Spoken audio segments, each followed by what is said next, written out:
Welcome to Total Retail Talks, your podcast channel for retail knowledge. Hello, and welcome to this episode of Total Retail Talks. I'm Joe Keenan, the editor-in-chief of Total Retail. I'm excited to be joined on today's episode by Kelly Cook, the president of Brand, Technology, and Finance at David's Bridal. We're going to talk about that business and kind of its evolving digital and social commerce strategy, Kelly's multiple roles with that within David's Bridal, and really looking forward to the conversation. So with that, I want to welcome you to the show, Kelly. Thank you, Joe. So glad to be here. Super excited to talk to you today about all things brides and weddings. Yes. So as I noted in your title, you kind of have a very unique position at David's Bridal. You're leading the brand, finance, and technology teams, which you don't always see. So I'm kind of interested to tell us a little bit about the evolution of how that role came to be in terms of leader of brand, finance, and technology. Yes, it's definitely interesting. You know, you don't see many of me out there, that's for sure, but I've kind of heard that my whole life, so I'm kind of used to that. Well, that's good, right? Uniqueness is a good quality. Oh, yeah, I guess. I think, I guess I'd rather be unique than not. But so the title really belongs to sort of the success of this role really is around Jim, our CEO. He's quite a visionary and very sort of provocative in the way he thinks about retail, and has been CEO of many retailers and was doing digital probably before digital even started. But he knew that, you know, the customer experience today and the story you're telling about the customer experience through your brand messages are all in one today. And when you take that customer experience and you combine that with digital and how we live our lives today and the technologies that underpin those digital behaviors, data, you know, software, hardware, e-commerce, social commerce, re-commerce, like all of the commerces, which is why we have a strategy called Anywhere Commerce now. He thought, you know, it really makes sense sort of to have those under one person, especially when you add in the fact that the productivity of marketing has so much pressure on it these days, and then to have the same person over finance who's looking at that, that's just an added benefit to it. And it's really helped sort of transform our business in a way that is data driven and you know, economically and efficiently focused. So I want to talk about that customer experience. Let's start there. First, maybe give it a little bit of an overview of your customers. And then I'm interested in their behavior and how that has maybe evolved over recent years. And as you think about that behavior, kind of aligning the customer experience that you're trying to provide them based upon how they're acting. Yeah, so great question. So what's interesting about our business is that a few things. One, we're the biggest bridal retailer in the United States. 1 out of every 3 to 4 girls who walk down the aisle wear one of our gowns. That's quite an amazing opportunity and privilege for us to serve her. So we are very much in love with what we do every day. And when it comes to those customers, about 25% of them are second brides. So their average age is about 42. The remaining 75% average age is about 24 to 26. And what's exciting about the bride is that we serve her right at the beginning of household formation, you know, with all of her earning potential ahead of her and the ability to serve her in lots of different ways. So about half of our business is bridal, but we have a substantial amount of our business that is bridesmaids, and an even more substantial part of our business that is juniors, proms, homecomings, graduation. And you'll notice over time, over the last 5 years, that we've even evolved our brand logo from David's Bridal to David's, which has, you know, bridal, bridesmaids, prom, accessories, and shoes. Because we are, you know, growing beyond the bridal. We're way beyond the bridal gown. And then you add in the launch of the Pearl Marketplace last year, which has exceeded all of our expectations. We now have a strategy to become, you know, America's largest wedding and occasion dress for women and men, you know, suits and apparel retailer and planning marketplace in the United States. So we have lofty goals and lofty strategies, and we're excited to expand our brand beyond the bridal gown. Yeah, and as you think about expanding it beyond the bridal gown, is you're probably in the lives of your customer. You want to extend how long you're in the life of your customer, right? It's no longer just maybe a one or two time purchase when they're getting that bridal gown. It could be, thinking about their own children for prom, or accessories, bridesmaids dresses, and other ways. So it can kind of lengthen how long you really have their attention. It absolutely does. I mean, from a business perspective, Joe, you just hit on the nail on the head.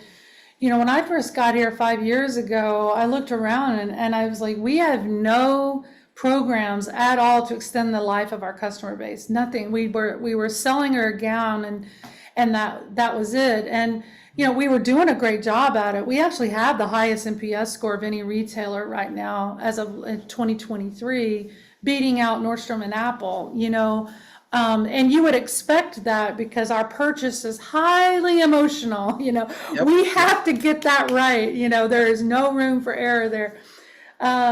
But we didn't have a way to serve her beyond the gown.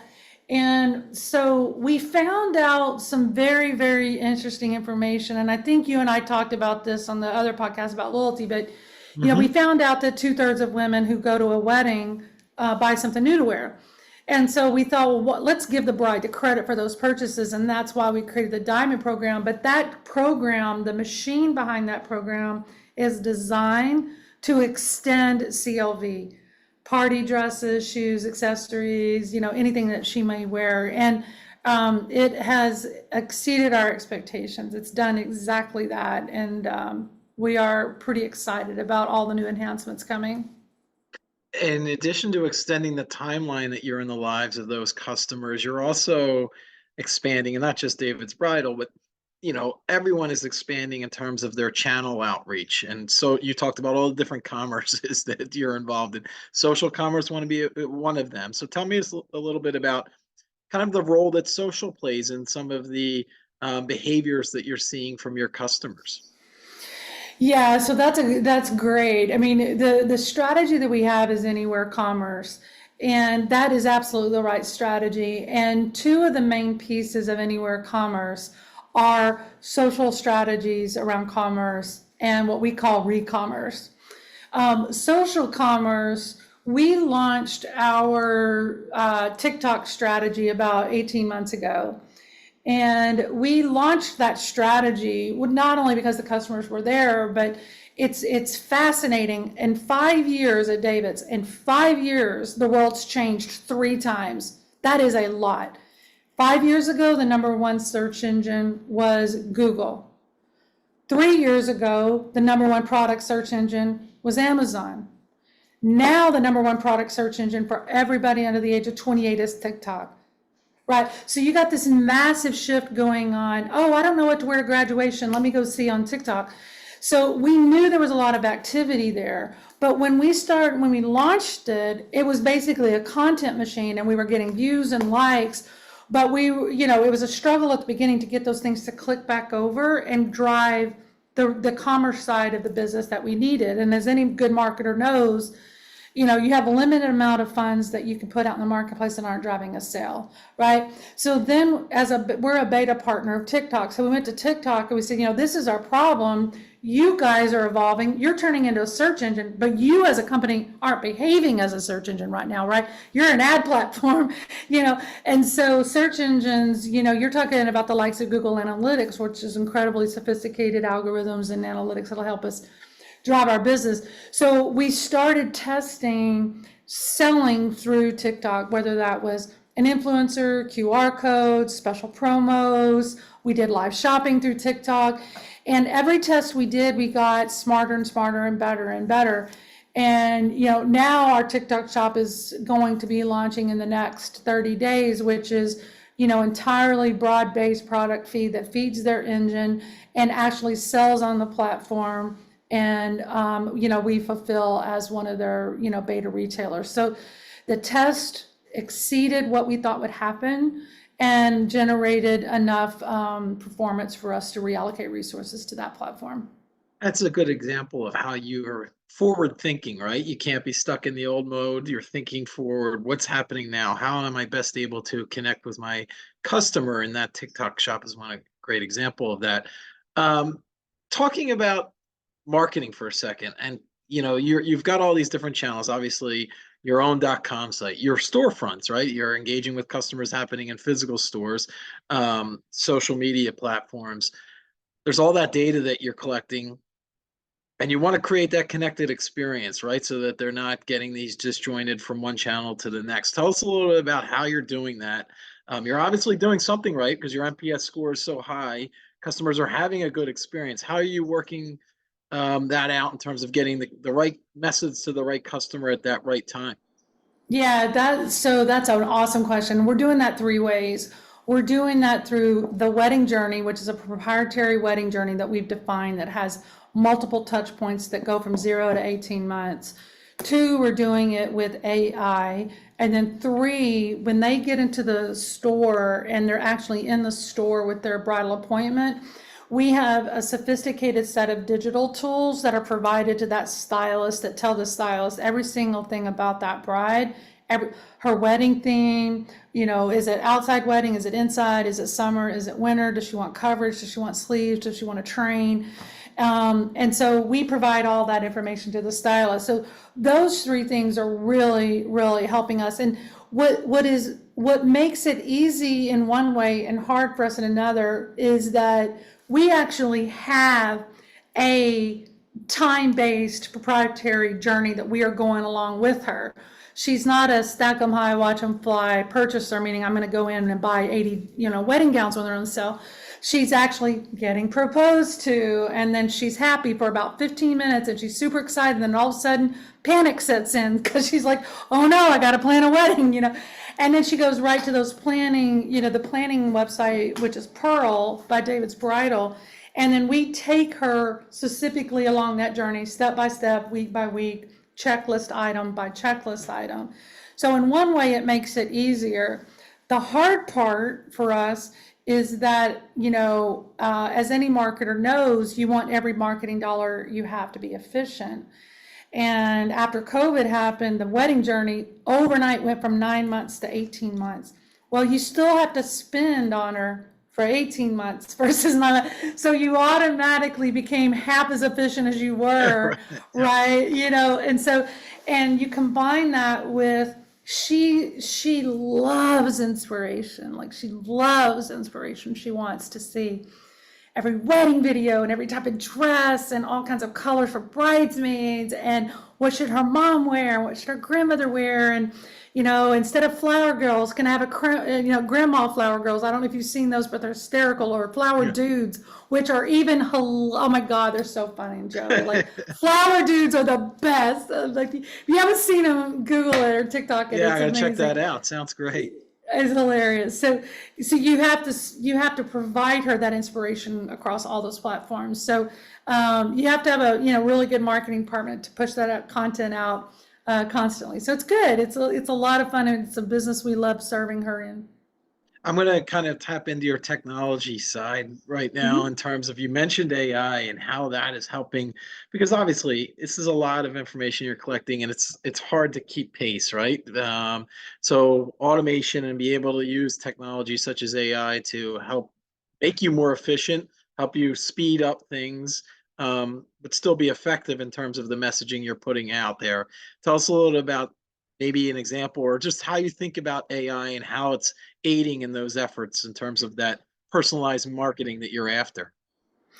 Yeah, so we have three tools or three comms that are using AI right now, and we're testing a fourth one, but we haven't been successful finding a solution. The first one is email communication. So we know what kind of customer she is, whether she's a prom customer or she's a bridesmaid or a mother or a bride herself. And we have a set of communications that are defined in this machine, and it absorbs all these data points, like how long is it till her wedding? Is her wedding date, is her venue a barn or is it a church, right? So we have all of these data points that we collect, and then AI takes those data points, and it begins to send comms to her and then optimizes those comms through AI. An example of that is we know which customer right now responds to a bridesmaid's dress starting at $25. And we know which bridesmaids responds to copy in the subject line that says bridesmaid's dress is 25% off. So we know that the machine learns that. So we don't have to sit, my team doesn't have to touch it.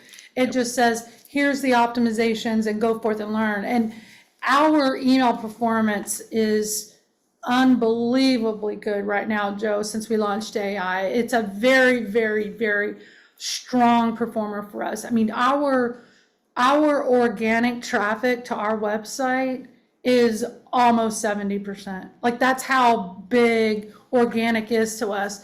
Of course, that makes my friends at Google sad because they don't want that much organic traffic. So, but I tell my buddies, I'm like, calm down, dudes. You got plenty of our money in the past. Yeah. You're not going poor, right? They're not poor. Yeah, exactly.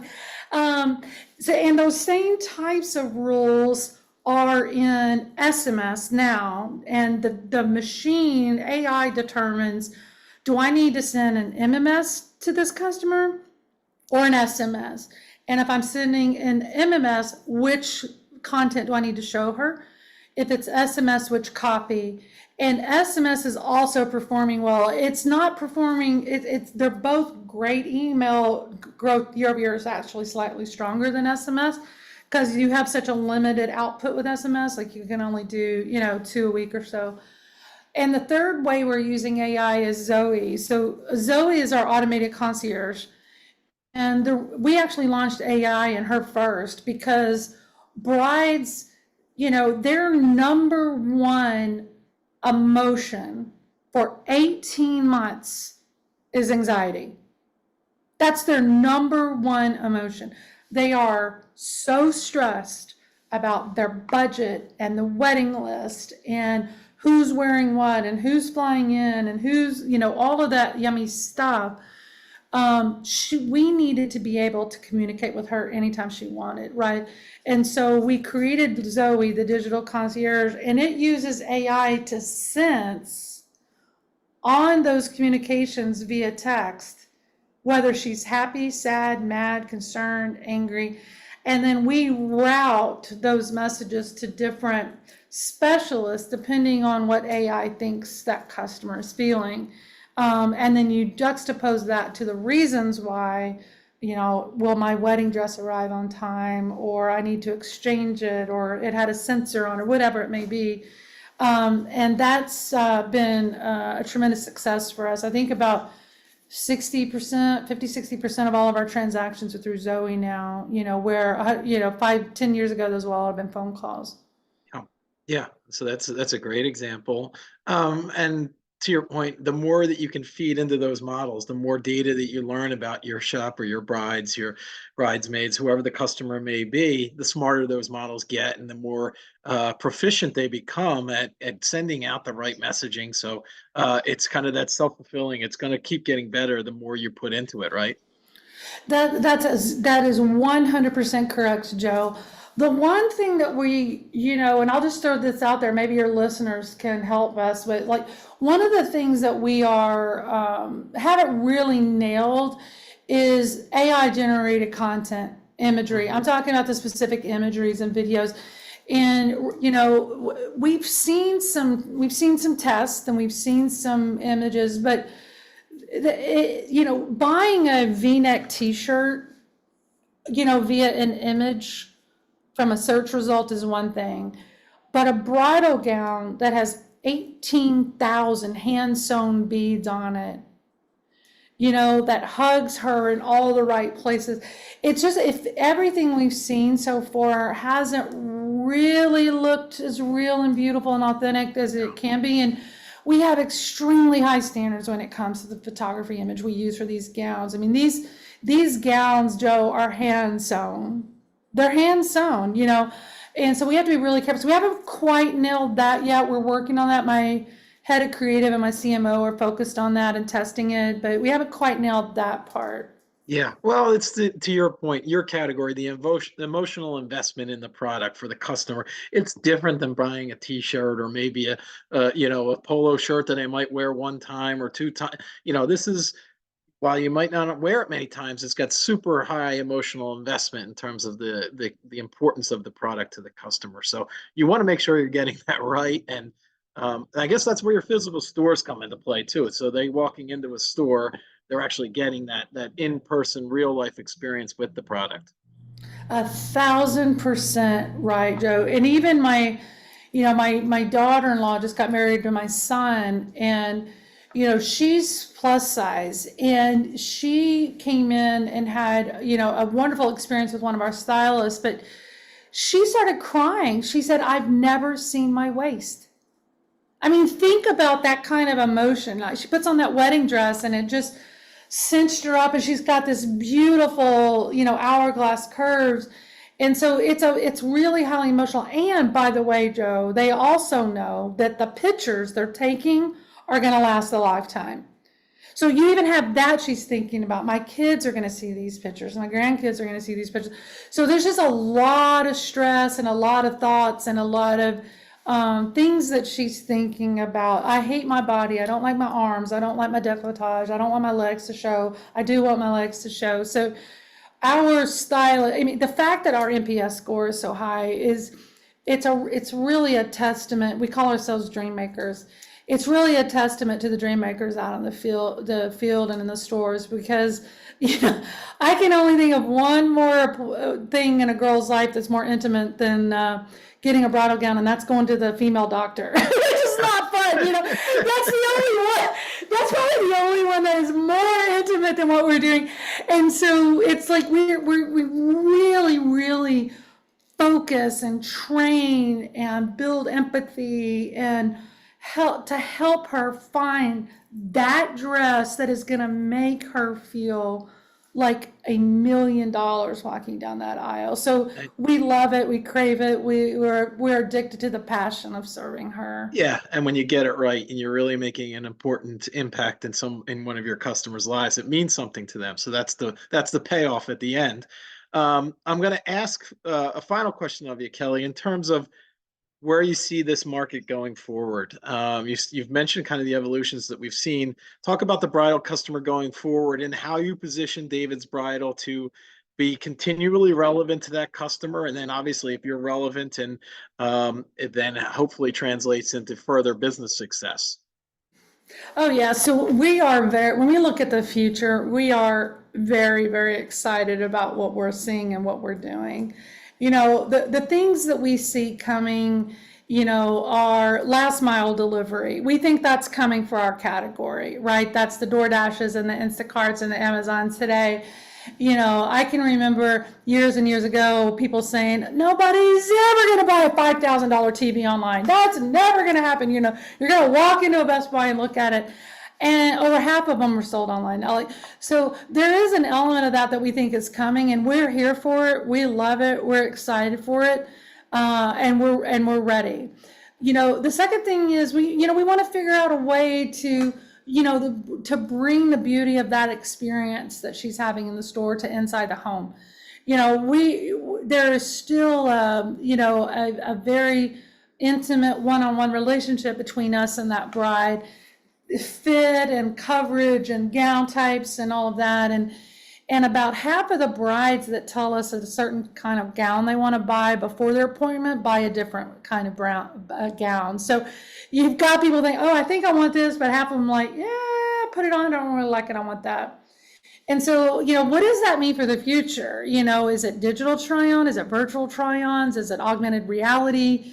We tested augmented reality during COVID, and the conversion rate was double the normal conversion rate. But it was also expensive. It was expensive to render the images, and you had to ship them to Los Angeles and get them rendered for 18 hours because of the beading detail. It's not like just, glassware. I think some of the glassware companies do a really good job of 3D design and try them on virtually, and a lot of them do a really, really good job of that. It's a little bit different with the bridal gown. It's really important that we get that right. So we want to figure that out. What does that mean for her? Will she accept virtual try-ons in her house of a bridal gown? Is the technology there? Is it sophisticated enough?